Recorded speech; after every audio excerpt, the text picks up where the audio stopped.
சிவாய நமவும். இன்று புனிதமான பத்துமலை திருத்தலத்தில் இருக்கிறோம். சரி, இது என்ன செய்தி அப்படின்டா, முக்கியமாக இந்த தைப்பூசத்தை ஒட்டி நிறைய அன்பர்கள் நிறைய விதமான வேண்டுதல், காவடி, பிரார்த்தனைகள், அதோடைய தயாரான வேலைகளில் நீங்கள் இறங்கியிருப்பீங்க. நிறைய பேர் விரதத்தில் இருப்பீங்க. நிறைய பேர் பார்த்தீங்கன்னா ஒரு வார விரதம், சில பேர் ஒரு 3 நாள் விரதம் அப்படின்லாம் எடுப்பீங்க. முடிந்த அளவுக்கு நீங்கள் அந்த மாதிரி தவிர்த்து கொள்வது ரொம்ப நல்லது. ஏனென்றால் நீங்கள் ஒரு ப்ராசஸில் இறங்குறீங்க. ஒரு விரதம், இறைவனுக்காக ஒரு நேர்த்தி, ஒரு விரதத்தை வைத்து நீங்கள் செய்கிறீங்க. அப்போ அதை முறையாக நீங்கள் செய்யணும். எதுவாக இருந்தாலும் மினிமம் 42 நாள் நீங்கள் தொடர்ச்சியாக செய்ய வேண்டும். அப்போதான் அது உங்களுடைய நியூரானில் ஒரு மிகப்பெரிய மாற்றத்தை கொடுக்கும் என்று சயின்ஸ் சொல்லுது. இதை தான் நாம் முன்னோர்கள் ஆதியில் 48 நாள் ஒரு விரதத்தை நீங்கள் கடைப்பிடிக்கணும் அப்படின்னு சொன்னாங்க. இதெல்லாமே ரொம்ப முக்கியம். சரி, ரொம்ப பேர் இந்த முருகப்பெருமானுடைய அந்த விரதத்தை பார்த்தீங்கன்னா ரொம்ப ஃப்ளெக்சிபிளாக எடுத்துக்குவாங்க. ஏன் அப்படின்னா, நமக்கு தெரிஞ்ச ஒரு அடைமொழி என்ன அப்படின்னா, நல்ல மனசு இருந்தால் போதுங்க, எதா இருந்தாலும்ங்க இறைவன் பார்த்துக்குவான் அப்படின்ட்டு. உண்மைதான், இறைவன் பார்த்து கொள்வான். இறைவனுக்கு எல்லாம் தெரியும். இறைவனுக்கு எல்லாம் தெரியும். உங்கள் மனசு சுத்தமெண்டா நீங்கள் எந்த விரதமும் எந்த நேர்த்தியும் நீங்கள் எடுக்க வேண்டிய அவசியம் இல்லை. அப்போ நீங்கள் எப்போ ஒரு விரதம் எடுக்கிறீங்களோ அப்போ நீங்கள் எப்படி இருக்கணும்னா முறையாக இருக்க வேண்டும்.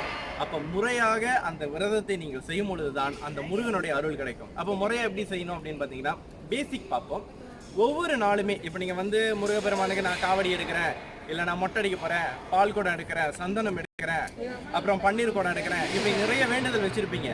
ஆனால் ரொம்ப முக்கியம் என்ன தெரியுமா, ஒவ்வொரு நாளுமே சரி, ஒரு நாளைக்கு 2 வேளை நீங்கள் முருகப்பெருமானுடைய நாமம், எந்த நாமமாக இருந்தாலும் சரி, சரவண பவமாக இருக்கலாம், எந்த நாமமாக வேண்டுமென்றாலும் இருக்கலாம், அந்த நாமத்தை நீங்கள் பக்தி சிரத்தையாக ஒவ்வொரு நாளுமே ஒரு 108 தடவை நீங்கள் காலையில் ஒரு 108 தடவை, மாலையில் ஒரு 108 தடவை, அடுத்து கந்த சஷ்டி கவசம், அடுத்து கந்தகுரு கவசம், இது போன்ற நிலையில் நீங்கள் பாராயணம் செய்யலாம். அப்படி நீங்கள் பாராயணம் செய்யும் பொழுது அந்த முருகனுடைய அந்த அனுகிரகம் உங்களுக்கு கிடைக்கும். ரொம்ப பேர் இந்த பத்துகேஃப் திருத்தலம், அடுத்து பழனி மலை, உலகம் முழுவதும் நிறைய முருகனுடைய தலத்துக்கு போவீங்க. ஆனால் ரொம்ப முக்கியமான ஒரு விஷயம், அந்த இடத்துல நம்ம என்ன நாமத்தை ஒழிப்போம் அப்படின்னு பார்த்தீங்கன்னா, அரோகரா அரோகரா அரோகரா அரோகரா அரோகரா அரோகரா என்று இந்த நாமத்தை ஜெபிப்போம். ஆனா இந்த நாமத்துடைய அந்த உண்மையான சொல் உச்சரிப்பு எப்படி தெரியுமா, அரகரா. இந்த அரகரா என்று சொல்லும் பொழுது உங்களுடைய அந்த 7 ஆதாரத்திலும் ஒரு அற்புதமான ஒளி மின்காந்த சக்தி ஊடுருவதை நீங்க அனுபவபூர்வமா உணர முடியும். அரோகரா அரோகரா அரோகரா என்று சொல்லி பாருங்க, அது உங்கள் வாய் வார்த்தையாக மூச்சாக வெளியில போகும். அரகரா அப்படி என்று சொல்லும் பொழுது உங்களுக்குள்ள ஒரு சக்தி இறங்குறத, உங்களுக்குள்ள ஒரு மிகப்பெரிய ரசாயன மாற்றம், உங்களுடைய அணுமண்டலத்தில இருந்து உங்களுடைய ஹார்மோன் எல்லாத்துலேயுமே ஒரு மிகப்பெரிய ஒரு மாற்றத்தை அது உண்டாகும். ஸோ ஆகையால அரகரா என்று சொல்லுங்கள், அதுதான் மிகப்பெரிய உண்மை. இது திருமூல சித்தர் அவருடைய திருமந்திரத்தில் மிகவும் ஆழமாக சொல்லியிருக்காங்க.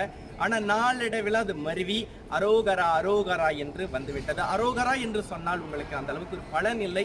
அரகரா என்று சொல்லி பாருங்கள், அரகரா என்று சொல்லி பாருங்க, ஒரு மிகப்பெரிய சக்தி உணர்வீங்க. அடுத்து ரொம்ப முக்கியமான ஒரு விஷயம், முருகப்பெருமானுக்காக பால் எடுப்பீங்க. பால் குடம் எடுக்கும் போது நிறைய பேர் இந்த லோ ஃபேட் மில்க் நீங்கள் பயன்படுத்துவீங்க. இப்போ லோ ஃபேட் மில்க் நீங்கள் பயன்படுத்தும் பொழுது அதில் இல்லாதது என்னன்னா கொழுப்பு சத்து.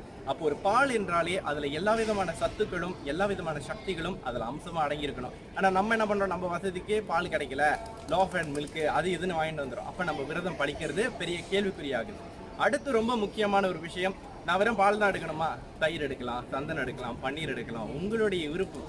ரொம்ப பேர் என்ன பண்ணுறீங்க அப்படின்னு பார்த்தீங்கன்னா, உங்களுக்கு ஏதாவது பிரச்சனைகள் கஷ்டங்கள் வாழ்க்கையில் வந்திருக்கும். அப்போ முருகா என்னை நீ காப்பாத்து அப்படி என்று முருகா என்று கூப்பிட்டு உங்களோட பிரச்சனைகள் தீர்ந்திருக்கும். அந்த நேரத்தில் நீங்கள் என்ன பண்ணியிருப்பீங்க, பிரச்சனை தீர்ந்தால் உனக்கு தைப்பூசத்தில் நான் என்ன பண்ணுறேன், காவடி எடுக்கிறேன், பால் குடம் எடுக்கிறேன், மொட்டை அடிக்கிறேன், அளவு குத்துறேன், வேல் எடுத்துட்டு செலுத்துறேன்ப்பா, இப்படி நிறைய வேண்டுதல் வச்சிருப்பீங்க. ஆனால் இதில் முக்கியமான விஷயம் என்ன தெரியுமா, நீங்க இறைவனுக்கு கொடுத்த ப்ராமிஸ் என்ன, இறைவன் கேட்டானா? இல்லை. நீங்களா தானே என்ன ப்ராமிஸ் பண்ணீங்க, தைப்பூசத்தில் நான் இதை செலுத்துறேன்ட்டு, தையில் வருகின்ற பூச நட்சத்திரத்தில் செலுத்துகிறேன்னு நீங்கள் ஒரு ப்ராமிஸ் பண்ணிட்டீங்க.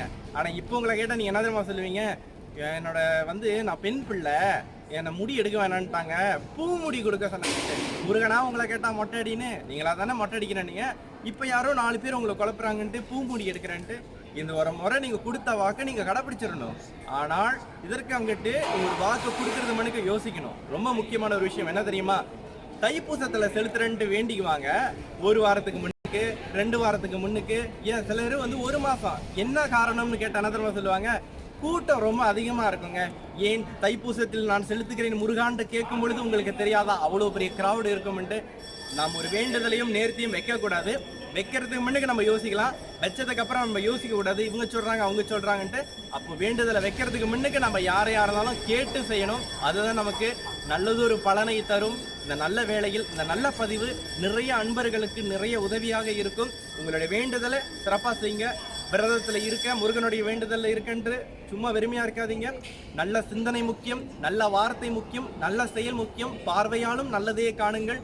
உங்கள் கூட இருக்கிற சக மனிதர்களையும் அன்பாக பாருங்க. அதனாலதான் சாமி மாலை போட்டா எல்லாரையும் சாமின்னு கூப்பிடுவாங்க.